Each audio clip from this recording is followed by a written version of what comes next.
There's a strange kind of freedom that comes the moment you stop trying to control everything.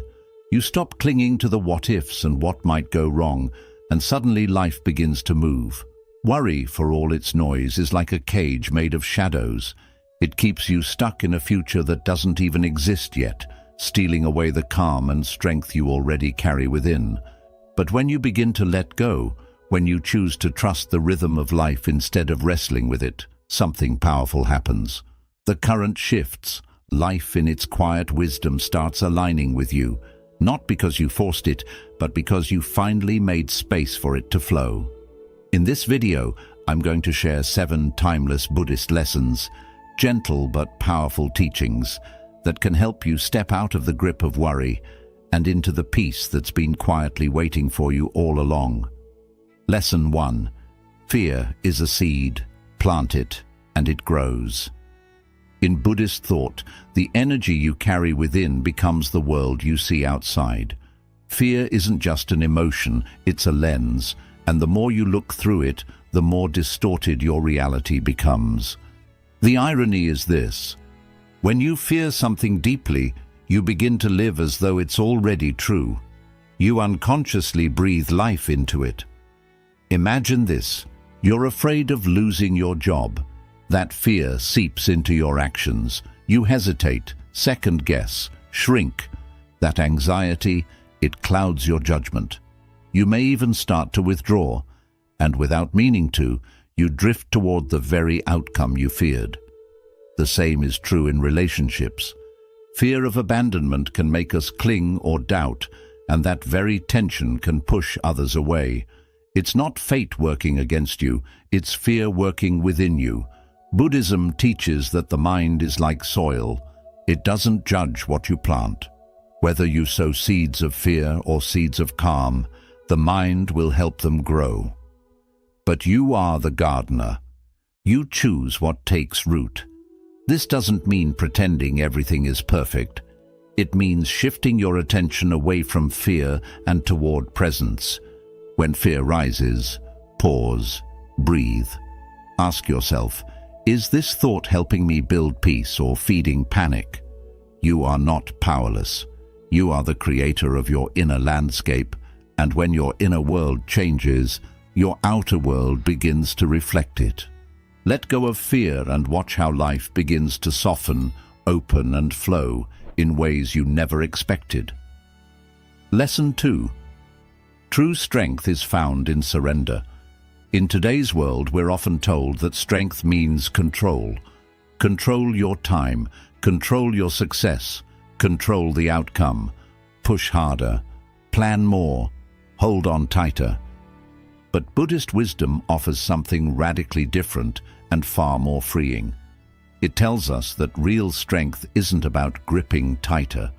It's about letting go, not giving up, but giving over the illusion that we can shape every moment, every person, every outcome with our will alone.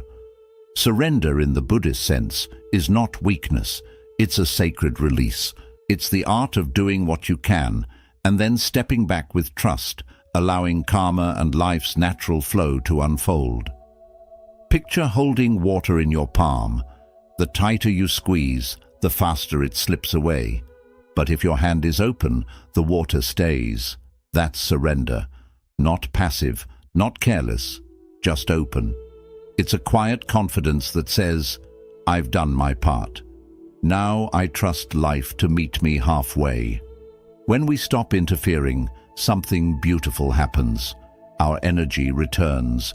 Our mind becomes clear. We start noticing opportunities we were too anxious to see before. Help arrives from places we didn't expect. Life begins to work with us, not against us. Buddhism teaches that surrender is not an end, it's a beginning. It's the start of true freedom, and in that freedom, you don't lose power, you discover it. Lesson 3. Anxiety belongs to tomorrow, peace belongs to now. Buddhist wisdom reminds us of a simple truth. Anxiety cannot exist in the present moment. It lives in the mind's projections. What might happen? What could go wrong? What we fear is coming. But none of that is real. It's all a movie playing in the future. When you feel anxious, notice where your mind is. It's racing ahead, building stories, spinning scenarios, dragging you into a world that doesn't yet exist, a world of what-ifs and maybes. And while you're there, you miss the only place life truly exists, right here. This moment, this breath, is your home. And in this space, you are okay. You are breathing.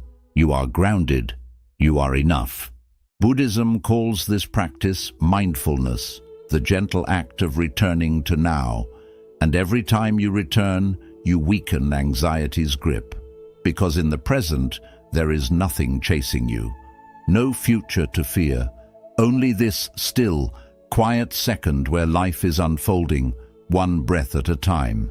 The mind may roar, but the present moment whispers. And the more you listen, the more you realize. Peace isn't something you find out there. It's already within you, buried beneath the noise, waiting to be remembered. Lesson 4. The burden of imagined fears. So much of what weighs on our minds never even happens. Buddhist wisdom offers a quiet, powerful reminder. Our greatest source of anxiety often isn't reality, it's imagination. We worry, stress, and lose sleep over scenarios that never unfold. We carry fears like invisible stones in our backpack, dragging them through each day, even though most of them never come to pass. Why does this happen? Because the human mind is like a novelist that never stops writing. It scripts endless what-ifs, painting vivid pictures of problems that don't exist yet and maybe never will. It warns us of disasters, heartbreaks, and failures that live only in thought, not in the present moment. Think about it. How many times have you braced for a difficult conversation that ended up being fine, or feared the worst about a situation that resolved itself peacefully? The storm rarely arrives the way we imagined it, and often it doesn't come at all. This is the trap of worry. It distorts scale. It brings distant fears so close that we start reacting to illusions as if they're truths. Buddhism teaches us just because a thought appears doesn't mean it deserves belief. The mind can create stories, but we don't have to live inside all of them. So the next time you catch yourself spiraling into anxiety, pause. Ask yourself gently, is this actually happening, or is this just a thought? Often you'll realize you've been fighting shadows, not substance. Freedom begins when we return to this moment, not tomorrow, not next week, but now.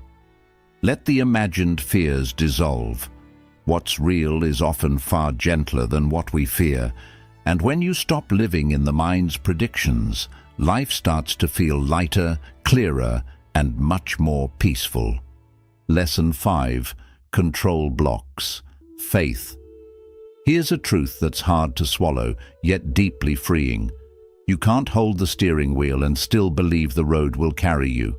Buddhism reminds us that control and faith are like two travelers heading in opposite directions. The more tightly you grip control, the further you drift from trust, and the more deeply you trust, the more you must let go. Trying to micromanage every part of your life is like saying to the universe, I don't believe you'll take care of me. It's a subtle but powerful form of fear, the fear that without your constant supervision, everything will fall apart. But has that control ever truly brought peace? Often, the more we try to dominate outcomes, the more tangled we become in anxiety, tension, and fatigue. Control might give the illusion of safety, but it's often driven by a quiet panic underneath. Faith, on the other hand, isn't passive, it's powerful. It whispers, I've done what I can. Now I trust the unfolding.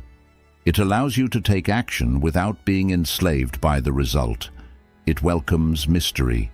It believes in timing you can't control and outcomes you may not fully understand yet. Buddhist teachings call this the release of attachment. You act with intention, but you surrender the obsession with how things must turn out, like placing a seed into the soil. You water it, nurture it, but you don't yank at it to speed its growth. Real growth takes trust in unseen roots. Ask yourself, are you holding on so tightly that you've forgotten how to breathe? Are you trying so hard to force a future that you've stopped believing in life's quiet intelligence?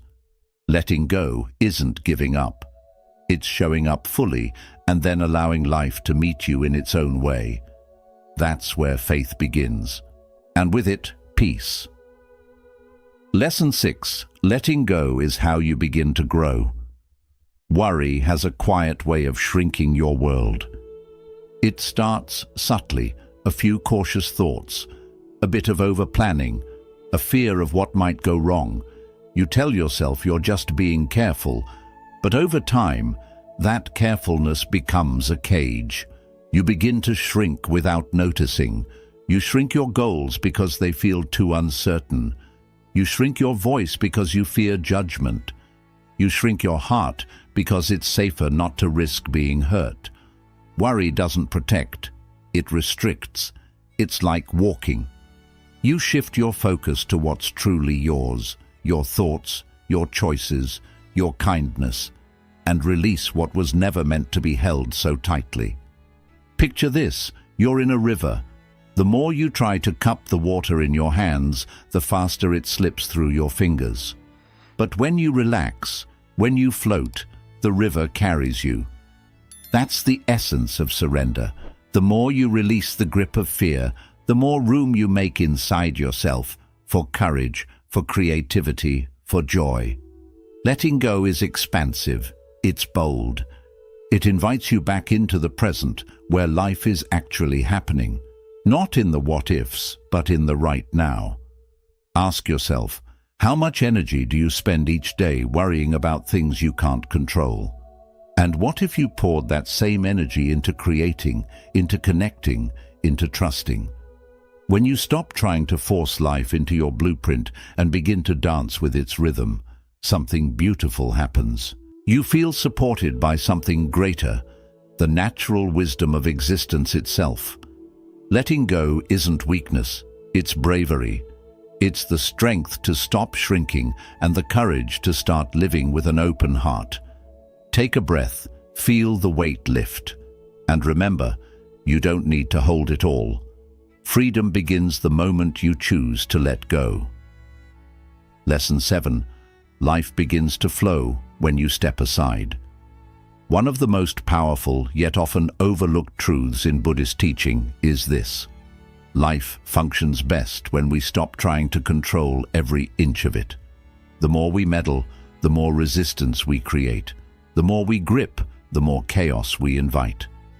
But when we learn to step back, not out of neglect, but from a place of trust, something extraordinary begins to happen.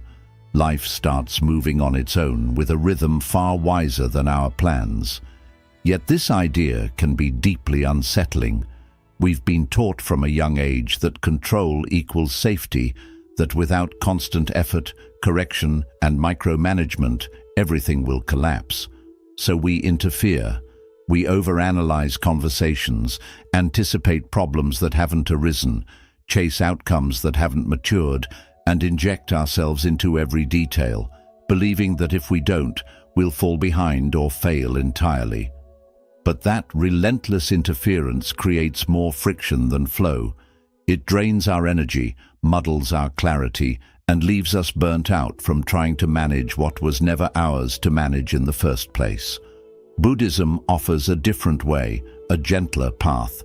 It teaches that by releasing the need to interfere, we make space for life to unfold with its own intelligence.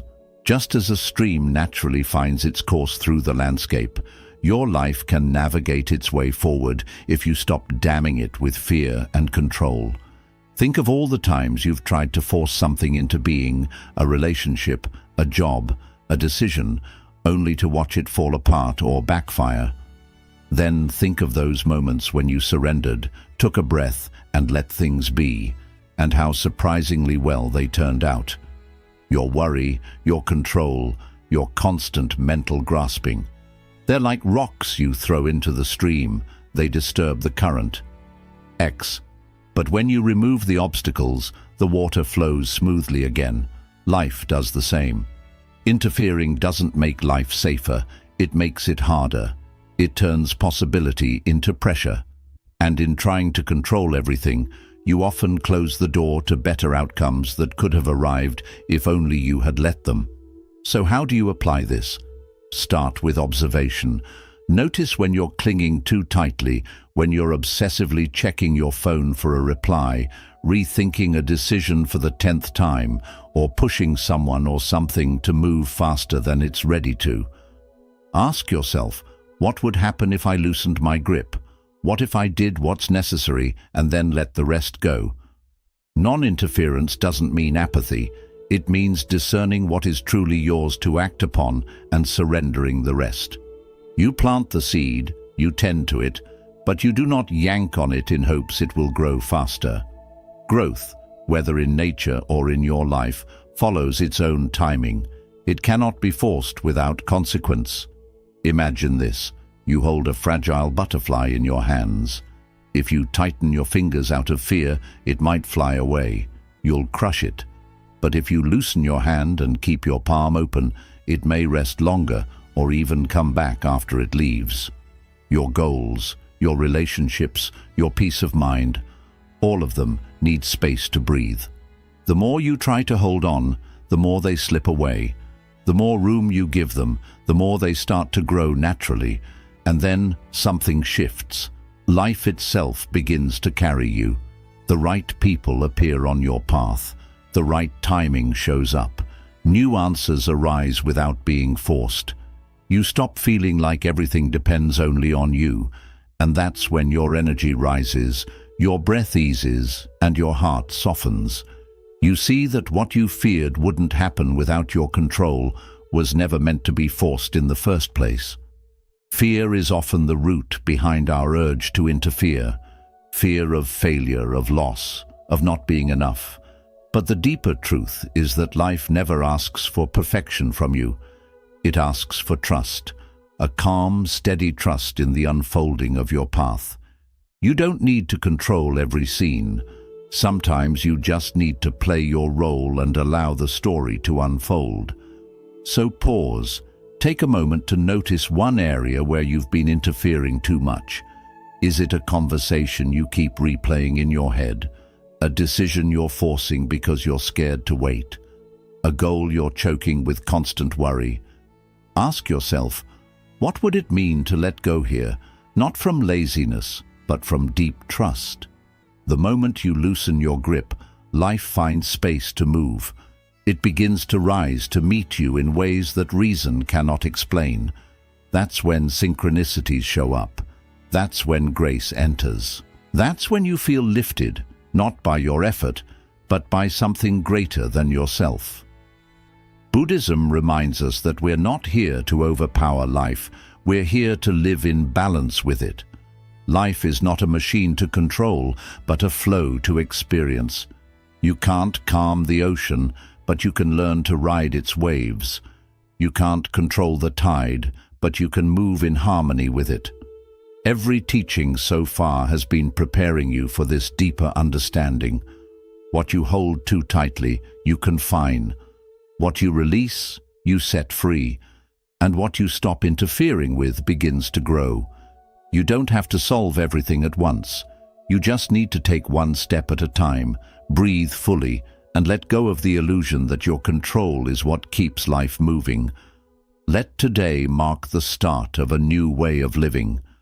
Let go of one worry, trust one uncertainty, and allow life to bring you something greater than you could have forced.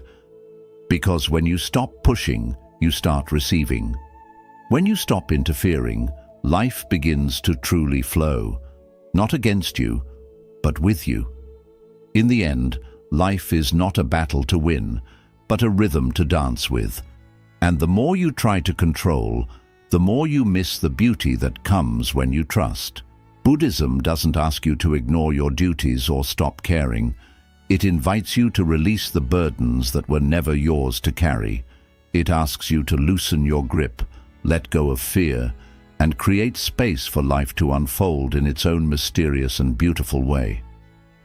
As you move forward, remember, you don't need to have everything figured out. You don't need to resist the current. Your strength is not in control, but in alignment. Take a deep breath, trust the timing, and know that when you stop interfering, you step into a life filled with clarity, peace, and deeper purpose. If this message touched you, please give the video a thumbs up. It truly supports the channel. Subscribe for more insights inspired by Buddhist wisdom and timeless teachings. And if you know someone who feels overwhelmed, stuck, or always trying to figure it all out, share this with them. It might be the reminder they're looking for. Also, drop a comment below. What's one thing you're ready to stop interfering with? I'd love to hear your reflections. Until next time, breathe deeply, trust gently, and walk softly with life.